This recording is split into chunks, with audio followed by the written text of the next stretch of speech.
$100 trading account grow করা day 3। মার্কেটে একটি প্রথা আছে, ট্রেন্ড ইজ ইউর ফ্রেন্ড। যদি তুমি ট্রেন্ডের এগেনস্টে ট্রেড নাও তাহলে তোমার উইন করার চান্স অলরেডি কমে যাবে। তো আমি আজকে ট্রেন্ডের এগেনস্টে ট্রেড নিয়েছিলাম।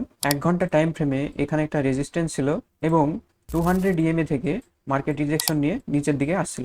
কিন্তু মার্কেট যখন 200 EMA কে রিটেস্ট করতে যায়, রিটেস্ট করার সাথে সাথে আমি এখানে এন্ট্রি করে দিয়েছিলাম। 5 মিনিট টাইম ফ্রেমে এখানে একটা রেজিস্ট্যান্স দেখতে পাচ্ছ। এইখান থেকে মার্কেট বারবার নিচের দিকে আসছিল এবং এইখানে একটা এফবিজি আসে। যখন মার্কেট এফবিজিকে টাচ করে এবং বিয়ারিশ ক্যান্ডেল ক্লোজ করে তখন আমি এখানে এন্ট্রি করি।